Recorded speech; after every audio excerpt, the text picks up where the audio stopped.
नमस्कार. काल एक पत्रक केंद्र शासनाकडून राज्य सरकारला प्राप्त झालेलं आहे आणि त्या पत्राद्वारे भारत सरकार पेट्रोलियम आणि नैसर्गिक वायू मंत्रालय नवी दिल्ली यांनी व्यापारी LPGच्या म्हणजे कमर्शियल LPG व्यापारी LPGच्या वाटपा संदर्भात सर्व राज्ये आणि केंद्रशासित प्रदेश यांना सूचना दिलेल्या आहेत. त्या सूचना अशा आहेत की 18 मार्च 2026 रोजीच्या केंद्र शासनाच्या पत्राप्रमाणे PNG विस्तारासाठी व्यवसाय सुलभता सुधारण्याच्या आधारे राज्याला आधीच पहिल्यांदा 20 आणि नंतर 10 असे 30% वाटप मंजूर करण्यात आलेले आहे PNGच्या विस्तारासाठी. आता 23 मार्च पासून पुढील सूचना येईपर्यंत आणखीन 20% वाटप मंजूर करण्यात येत आहे. त्यामुळे संपूर्ण वाटप जे आहे हे 50% होईल.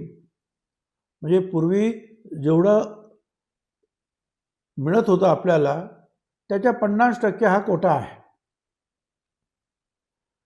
परंतु हे वाटप जे आहे त्याच्यासाठी त्यांनी काही शर्ती टाकलेल्या आहेत. हा अतिरिक्त 20% वाटप जे आहे हे त्यांनी पुढील क्षेत्रांना द्यायचं आहे. त्यामध्ये हॉटेल, ढाबे, उपहारगृहे, औद्योगिक कॅन्टीन, अन्न प्रक्रिया, दुग्ध व्यवसाय,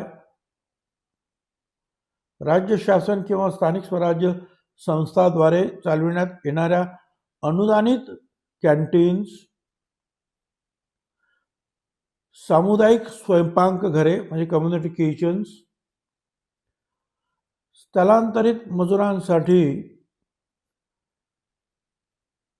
5 किलो FTL अशा रीतीने वाटप करून त्याचा गैरवापर होणार नाही याची खात्री करण्यासाठी उपाययोजना करण्यात यावा असं त्यांनी म्हटलेलं आहे.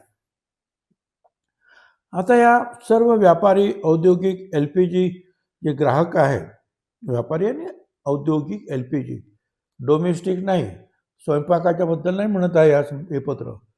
हे जे व्यापारी आणि औद्योगिक LPG ग्राहक त्यांना एकूण 50%तून LPG मिळण्यासाठी पात्र होण्यापूर्वी तेल विपणन कंपन्या ज्या आहे भारत सरकारच्या, जसे HPCL असेल, OCL असेल, तिकडे नोंदणी करणं बंधनकारक आहे. अशा नोंदणी माझ्या मते बऱ्याचशा लोकांनी अगोदरच केलेल्या आहेत. तेल विपणन कंपन्यांनी ग्राहकांच्या व्यवसाय क्षेत्राची आणि LPGच्या वार्षिक आवश्यकतेची नोंद स्वतंत्र डेटाबेसमध्ये ठेवण्यात यावी. हे तेल कंपन्यांवर त्यांनी टाकलेलं बंधन आहे की हे तुम्ही नोंद ठेवायची आहे. सर्व व्यापारी औद्योगिक LPG ग्राहकांना एकूण 50% वाटपातून LPG मिळण्यासाठी पात्र होण्यापूर्वी त्यांच्या शहरातील, जिल्ह्यातील सिटी गॅस डिस्ट्रीब्युटर्स जे आहे त्यांच्याकडे PNG साठी म्हणजे पाईप नॅचरल गॅससाठी अर्ज करणं व PNG प्राप्त करण्याच्या सज्जतेची स्थिती प्राप्त करणं बंधनकारक आहे. म्हणजे जास्तीत जास्त लोकांनी PNG जे आहे पाईप नॅचरल गॅससाठी जे आहे अर्ज करून त्यांनी तयार व्हावं. एकूण काय तर काही प्रमाणामध्ये जे आहे हॉटेल, ढाबे, उपाहारगृह, कॅन्टीन इत्यादींना जे आहे काही प्रमाणामध्ये हा LPG मिळणार आहे आणि त्यासाठी जे आहे त्यांनी ऑइल कंपन्यांकडे नोंद करायची आहे. जे आपले डिस्ट्रीब्युटर्स आहेत, गॅस डिस्ट्रीब्युटर, त्यांना सुद्धा त्यांच्यासाठी त्यांच्याकडे अर्ज करायचा आहे आणि PNG प्राप्त करण्याच्या सज्जतेची म्हणजे स्टेट ऑफ रेडीनेस स्थिती प्राप्त करणं.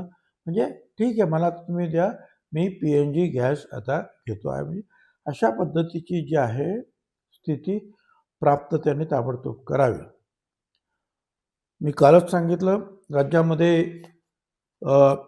केरोसिन वितरण करण्याची बाब सुद्धा शासनाच्या विचाराधीन होती आणि त्यामुळे आम्ही सर्व जिल्ह्यातील अधिकाऱ्यांना सांगितलेलं आहे, जे किरकोळ असतील हॉकर्स, केरोसिन वाटणारे, घाऊक असतील,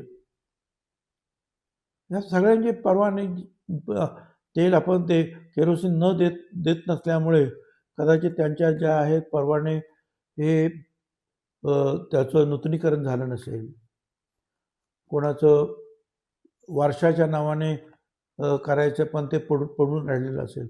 या अशा सगळ्या गोष्टी झाल्यात असं समजायचं,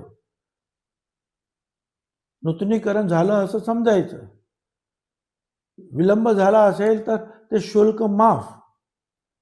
आणि त्या सगळ्यांनी जे आहे, जे केरोसिन वाटप करणारे जे आहेत ते घाऊक वाटप करणारे असतील किंवा किरकोळ वाटपदार असतील, त्यांच्याद्वारे जे आहे हे सगळ्या जे आहेत केरोसिन वाटपसुद्धा त्यांनी करावं. म्हणजे काही प्रमाणामध्ये एक सोय सगळ्यांची होईल. काही प्रकरणं जे आहेत जिल्हाधिकाऱ्यांकडे 5 वर्षापेक्षा 2 वर्षापेक्षा अधिक आणि 5 वर्षापेक्षा कमी असे जे विलंबाचे जी काही प्रकरणं जे आहेत ते गव्हर्नमेंटकडे येत होती. आता आम्ही त्यांना सांगितलं की तुम्ही जिल्हाधिकारी स्तरावर हा परवाना जो आहे नूतनीकरण करायचा आहे आणि हे सगळं काम त्यांनी तात्काळ करावं. म्हणजे काही प्रमाणात हा LPG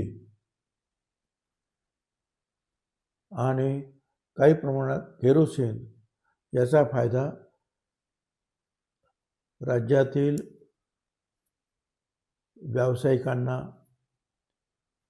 अधिक घरच्या लोकांना सुद्धा, घरगुती लोकांना सुद्धा होऊ शकणार आहे. धन्यवाद.